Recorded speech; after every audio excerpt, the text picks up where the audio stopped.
ಧರ್ಮರಾಯನು ಅರಮನೆಗೆ ದಯಮಾಡಿಸಿ ಶ್ರೀಕೃಷ್ಣ ಪರಮಾತ್ಮನನ್ನು ಅರ್ಘ್ಯಪಾದ್ಯಾದಿಗಳಿಂದ ಸತ್ಕರಿಸಿ ಸಿಂಹಾಸನದಲ್ಲಿ ಕುಳ್ಳಿರಿಸಿ, ಭಗವಂತ, ನಿನ್ನಿಂದ ಅನೇಕ ಕಥೆಗಳನ್ನು ಕೇಳಿದೆನು.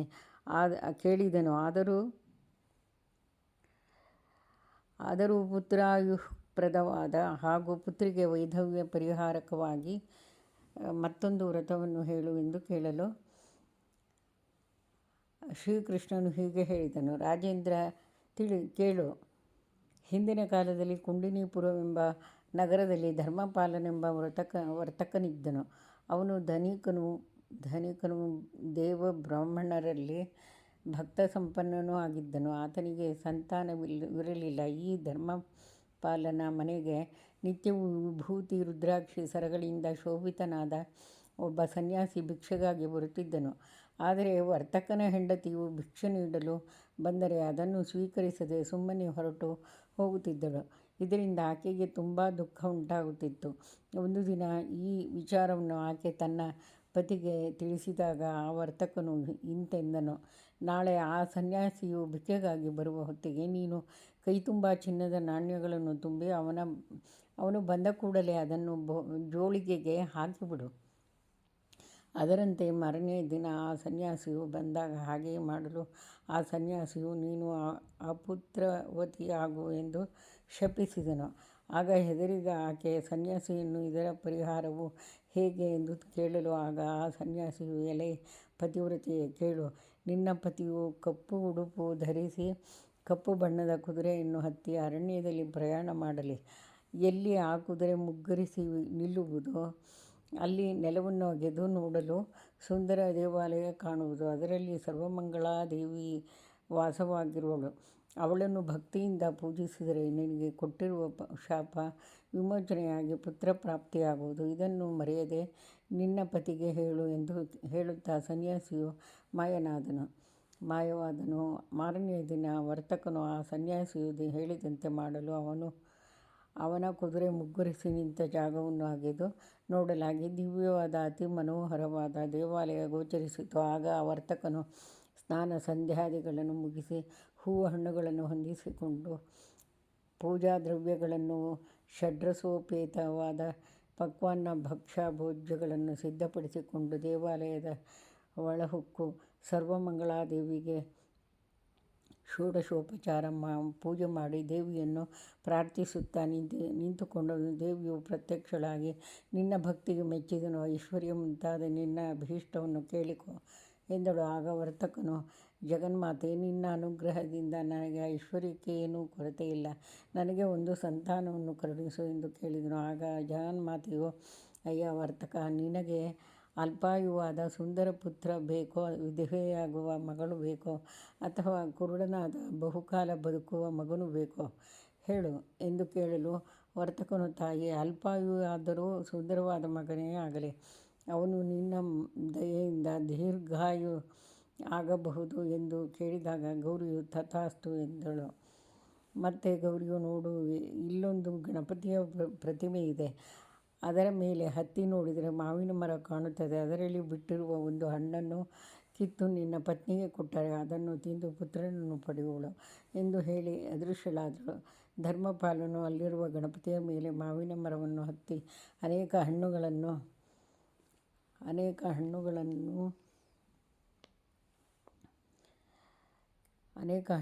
ಕಿತ್ತು ಕೆಳಗಿಳಿದಾಗ ಹಣ್ಣು ಮಾತ್ರ ಉಳಿಯಿತು. ಹೀಗೆ 16 ಸಾರಿ ಹತ್ತಿ ಇಳಿದಾಗ ಗಣಪತಿಯು ದುರಾಸೆಯಿಂದ, ನೀನು ಹೀಗೆ ಮಾಡುತ್ತಿರುವೆ, 16 ಬಾರಿ ನನ್ನ ಮೇಲೆ ಹತ್ತಿದೆಯಾದ ಕಾರಣ ನಿನಗೆ ಹುಟ್ಟುವ ಮಗು 16ನೇ ವಯಸ್ಸಿನಲ್ಲೇ ಹಾವು ಕಚ್ಚಿ ಸಾಯಲಿ ಎಂದು ಶಾಪವಿತ್ತನು. ಇದರಿಂದ ವರ್ತಕನು ಖಿನ್ನನಾದರೂ ಪುತ್ರನಾಗುವನೆಂಬ ಸಂತೋಷದಿಂದ ಮಾವಿನ ಹಣ್ಣನ್ನು ಪತ್ನಿಗೆ ಕೊಟ್ಟನು. ಪತ್ನಿಯಲ್ಲಿ ಮಗ ಹುಟ್ಟಿ ಶಿವ ಎಂದು ನಾಮಕರಣವಾಯಿತು. ಚೌಲೋಪನಯನಗಳು ಸಕಾಲದಲ್ಲಿ ನೆರವೇರಿದವು. ಶಿವನು ವಿವಾಹ ವಯಸ್ಕನಾದನು. ಶಿವನ ತಾಯಿಯು ಅವನಿಗೆ ವಿವಾಹ ಮಾಡಬೇಕೆಂದು ಪತಿಯನ್ನು ಒತ್ತಾಯಿಸಿದಾಗ ಧರ್ಮಪಾಲನು ಒಪ್ಪಿ ಮೊದಲು ಕಾಶಿ ಯಾತ್ರೆ ಮುಗಿಸಿಕೊಂಡು ಬರಲಿ, ಅನಂತರ ಮದುವೆ ಮಾಡೋಣ ಎಂದು ತಿಳಿಸಿ ತನ್ನ ಭಾವ ಮೈದುನನ ಜೊತೆ ಮಾಡಿ ಖರ್ಚಿಗೆ ಹೇರಳವಾಗಿ ಹಣ ಕೊಟ್ಟು ಕಾಶಿ ಯಾತ್ರೆಗೆ ಕಳುಹಿಸಿದನು. ಇಬ್ಬರೂ ಯಾತ್ರೆಗಾಗಿ ಪ್ರಯಾಣ ಮಾಡುತ್ತಾ ಅಲ್ಲೆಲ್ಲ ಸಿಕ್ಕಿದ ತೀರ್ಥಕ್ಷೇತ್ರಗಳನ್ನು ಸಂದರ್ಶಿಸುತ್ತಾ ಪ್ರತಿಷ್ಠಾ ಎಂಬ ನಗರಕ್ಕೆ ಬಂದರು. ಆ ನಗರದ ಬೀದಿಯಲ್ಲಿ ಬರುತ್ತಿರಬೇಕಾದರೆ ಕೆಲವು ಹುಡುಗಿಯರು ಆಟವಾಡುತ್ತಿದ್ದುದನ್ನು ನೋಡಿದರು.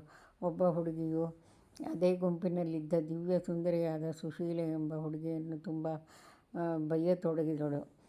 ಆಗ ಸುಶೀಲೆಯು, ನೀನು ಹಾಗೆ ಬೈದರೆ ನನಗೇನು ಆಗಲಾರದು. ನಮ್ಮ ತಾಯಿಯು ಸರ್ವಕಾಲದಲ್ಲಿಯೂ ಮಂಗಳಗೌರಿಯ ವ್ರತವನ್ನು ಮಾಡುವಳು. ಆ ವ್ರತದ ಮಹಿಮೆಯಿಂದ ಅವಳ ಸ್ನೇಹಿತರು, ಕುಟುಂಬಕ್ಕೆ ಸೇರಿದವರು ಸಹ ಯಾವ ಜೀವನವೂ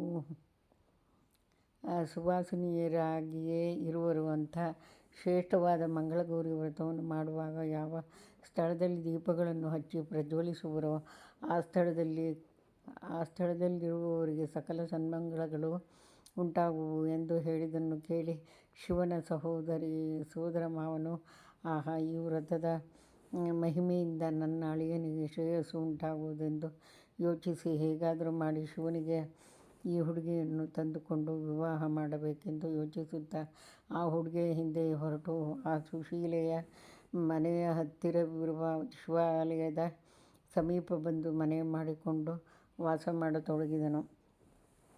ಹೀಗಿರುವಲ್ಲಿ ಸುಶೀಲೆಯ ತಂದೆ ಹರಿಯು ತನ್ನ ಮಗಳಿಗೆ ವಿವಾಹ ಮಾಡಬೇಕೆಂದು ನಿಶ್ಚಯಿಸಿ ದೇವಾಲಯಕ್ಕೆ ಹೋಗಿ ತನ್ನ ಕುಲದೇವರನ್ನು ಮಗಳಿಗೆ ಯೋಗ್ಯ ಪತಿಯನ್ನು ದೊರಕಿಸಿಕೊಡು ಎಂದು ಪತ್ನಿಯೊಡನೆ ಪ್ರಾರ್ಥಿಸಿದನು.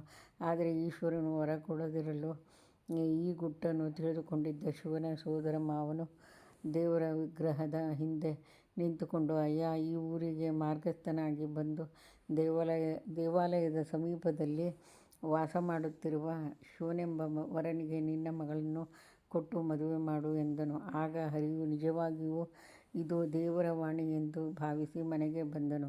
ಸ್ವಲ್ಪ ಹೊತ್ತಿನಲ್ಲಿ ಶಿವನ ಸೋದರ ಮಾವನು ಶಿವನನ್ನು ಕರೆದುಕೊಂಡು ಹರಿಯ ಮನೆಗೆ ಬಂದು, ನಾನು ಕನ್ಯಾರ್ಥಿಯಾಗಿ ಇಲ್ಲಿಗೆ ಬಂದಿದ್ದೇನೆ. ಈತ ನನ್ನ ಸೋದರಳಿಯ ಶಿವ, ಇವನೇ ವರ ಎಂದು ಹೇಳಲು ಎಲ್ಲರೂ ಒಪ್ಪಿ ವಿಜೃಂಭಣೆಯಿಂದ ಸುಶೀಲೆಯನ್ನು ಶಿವನಿಗೆ ಕೊಟ್ಟು ವಿವಾಹ ಮಾಡಿದರು. ನಂತರ ಒಂದು ದಿನ ಸುಶೀಲೆಯು ಶಿವನೊಡನೆ ಮಲಗಿ ನಿದ್ರಿಸುತ್ತಿರುವಾಗ ಮಂಗಳ ಗೌರಿಯು ಸುಶೀಲೆಯ ಸ್ವಪ್ನದಲ್ಲಿ ಬಂದು, ಸುಶೀಲೆ, ಏಳು, ನಿದ್ರಿಸಬೇಡ. ನಿನ್ನ ಗಂಡನನ್ನು ಕಡಿಯುವುದಕ್ಕೆ ದೊಡ್ಡ ಸರ್ಪ ಬರುತ್ತಿದೆ. ನೀನು ಅದರ ಮುಂದೆ ಒಂದು ಹಾಲಿನ ಬಟ್ಟಲನ್ನು ಇರಿಸು ಮತ್ತು ದೊಡ್ಡದಾದ ಗಡಿಗೆಯನ್ನು ತಂದಿಡು.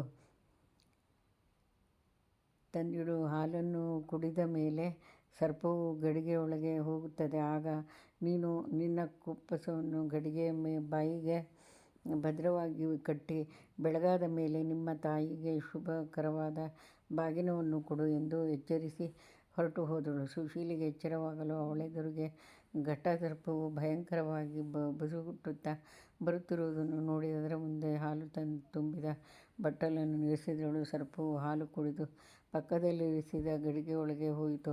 ಕೂಡಲೇ ಸುಶೀಲೆಯು ಗಡಿಗೆಯ ಬಾಯಿಗೆ ತನ್ನ ಕುಪ್ಪಸವನ್ನು ಬಿಗಿಯಾಗಿ ಕಟ್ಟಿದಳು.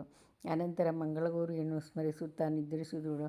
ಆಮೇಲೆ ಶಿವನಿಗೆ ಎಚ್ಚರವಾಗಿ ತನಗೆ ಹಸಿವೆಯಾಗುತ್ತಿದೆ, ಏನಾದರೂ ತಿನ್ನಲು ಕೊಡು ಎಂದು ಕೇಳಿದಾಗ ಸುಶೀಲೆ ಬೆಲ್ಲ, ಗೋಧಿ ಹಿಟ್ಟಿನಿಂದ ಮಾಡಿದ ಲಡ್ಡುಗೆಗಳನ್ನು ಒಂದು ಪಾತ್ರೆಯಲ್ಲಿಟ್ಟು ತಿನ್ನಲು ಕೊಟ್ಟು ಕುಡಿಯಲು ನೀರು ಕೊಟ್ಟಳು. ಅನಂತರ ಮಲಗಿ ನಿದ್ರಿಸಿದಳು. ಆಗ ಶಿವನು ಆ ಪಾತ್ರೆಯಲ್ಲಿ ಮುದ್ರೆ ಉಂಗುರವನ್ನು ಹಾಕಿ ಗುಟ್ಟಾದ ಜಾಗದಲ್ಲಿ ಭದ್ರವಾಗಿ ಇರಿಸಿ ಎಲ್ಲೋ ಹೊರಟು ಹೋದನು. ಬೆಳಗಾದ ಮೇಲೆ ಸುಶೀಲೆಯು ಪತಿಯನ್ನು ಕಾಣದೆ ನಾಚಿಕೆಯಿಂದ ತಾಯಿಯ ಹತ್ತಿರಕ್ಕೆ ಹೋದಳು. ಮರುದಿನ ಪರಮೇಶ್ವರನೇ ಶಿವನ ವೇಷದಲ್ಲಿ ಅಲ್ಲಿಗೆ ಬಂದ ಕಾರಣ ಯಾರಿಗೂ ಶಿವನ ಬಗ್ಗೆ ಅನುಮಾನ ಬರಲಿಲ್ಲ. ಸುಶೀಲೆಯು ಮಿಂದು ಮಡಿಯುಟ್ಟು ಮಂಗಳಗೌರಿ ಪೂಜೆಯನ್ನು ಮುಗಿಸಿ ತಾಯಿಗೆ ಬಾಗಿನವನ್ನು ಕೊಟ್ಟಳು. ಅದನ್ನು ತೆಗೆದು ನೋಡಲಾಗಿ ಅದರ ಮಧ್ಯೆ ಅಮೂಲ್ಯವಾದ ಮುಕ್ತಾಹಾರವನ್ನು ಕಂಡು ಅದನ್ನು ಮಗಳಿಗೆ ಬಹುಮಾನವಾಗಿ ಕೊಟ್ಟಳು. ತಾಯಿಯು ಮಗಳನ್ನು ಅಲಂಕರಿಸಿ ವಿವಾಹದ ವಿಜೃಂಭಣೆ ಆಟಗಳನ್ನಾಡಲು ಶಿವನ ಹತ್ತಿರಕ್ಕೆ ಬಿಟ್ಟಳು. ಆಗ ಸುಶೀಲಿಗೂ, ಅಮ್ಮ, ಈತನು ನನ್ನ ಪತಿಯಲ್ಲ, ಇವನೊಡನೆ ಆಡಲು ನನ್ನ ಮನ ಒಪ್ಪುವುದಿಲ್ಲ ಹೀಗೆಂದ ಕೂಡಲೇ ಶಿವನ ರೂಪಧಾರಿಯಾದ ಪರಮೇಶ್ವರನು ಅಂತರ್ಧಾನನಾದನು. ಇದರಿಂದ ಸುಶೀಲಿಗೂ ಅವಳ ತಂದೆ ತಾಯಿಗಳಿಗೂ ತುಂಬ ಚಿಂತಾಕ್ರಾಂತರಾದರು. ಅಳಿಯನನ್ನು ಹುಡುಕಲು ಸಾಧ್ಯವಿಲ್ಲದ ಊರಿನಲ್ಲಿ ಅನ್ನಛತ್ರವನ್ನು ಇರಿಸಿ ಪ್ರತಿದಿನ ಹೊಸದಾಗಿ ಬರುತ್ತಿದ್ದ ಪ್ರಯಾಣಿಕರಿಗೆ ಅನ್ನದಾನ ಮಾಡುತ್ತಿದ್ದರು. ಶಿವನು ಅವನ ಸೋದರಮಾವನು ಕಾಶಿ, ಹರಿದ್ವಾರ, ಪ್ರಯಾಗ, ಗಯಾ ಮುಂತಾದ ತೀರ್ಥಕ್ಷೇತ್ರಗಳನ್ನು ಸಂದರ್ಶಿಸಿ ಅನೇಕ ದಾನ ಧರ್ಮಗಳನ್ನು ಮಾಡಿ ಬ್ರಾಹ್ಮಣರಿಂದ ಆಶೀರ್ವಾದ ಪಡೆದು ತಮ್ಮ ಊರಿಗೆ ಹಿಂತಿರುಗುತ್ತಿದ್ದಾಗ ದಾರಿಯಲ್ಲಿ ಶಿವನು ಇದ್ದಕ್ಕಿದ್ದಂತೆ ಮಾವ, ನನಗೆ ಏನೋ ಸಂಕಟವಾಗುತ್ತಿದೆ ಎಂದು ಕೂಗುತ್ತಾ ಕೆಳಗೆ ಬಿದ್ದು ಮೂರ್ಛಿತನಾದನು. ಅದರ ಸ್ವಲ್ಪ ಹೊತ್ತಿನಲ್ಲೇ ಎಚ್ಚೆತ್ತು ಮಾವ ಈಗ ನಡೆದ ಆಶ್ಚರ್ಯವನ್ನು ಏನೆಂದು ಹೇಳಲಿ, ಯಮದೂತರು ನನ್ನನ್ನು ಎಳೆದುಕೊಂಡು ಹೋಗಲು ಬಂದಿದ್ದರು. ಆಗ ಮಂಗಳಗೌರಿಯು ಅವರನ್ನೆಲ್ಲ ಓಡಿಸಿ ನನಗೆ ಪ್ರಾಣದಾನ ಮಾಡಿದಳು ಎಂದನು. ಆಗ ಸೋದರಮಾವನು ಮಂಗಳಗೌರಿಯ ಅನುಗ್ರಹದಿಂದ ಶಾಪ ವಿಮೋಚನೆಯಾಯಿತೆಂದು ತಿಳಿದು ಮುಂದೆ ಹೊರಟು ಪ್ರತಿಷ್ಠಾ ನಗರಕ್ಕೆ ಬಂದರು. ಅಲ್ಲಿ ಕೆರೆಯ ಹತ್ತಿರ ಸ್ವಯಂಪಾಕ ಮಾಡಿಕೊಳ್ಳುತ್ತಿದ್ದಾಗ ಹರಿಯ ಆಳುಗಳು ಅವರನ್ನು ಊಟಕ್ಕಾಗಿ ಅನ್ನಛತ್ರಕ್ಕೆ ಬರಲು ಪ್ರಾರ್ಥಿಸಲು ಅವರು ಬರಲಿಲ್ಲ. ಈ ವಿಚಾರವನ್ನು ಆಳುಗಳು ಹರಿಗೆ ತಿಳಿಸಲು ಹರಿಯು ಅವರ ಹತ್ತಿರ ಬಂದು ಅವರಿಬ್ಬರನ್ನು ಗೌರವ ಆದರಗಳಿಂದ ತಮ್ಮ ಮನೆಗೆ ಕರೆದುಕೊಂಡು ಹೋದರು.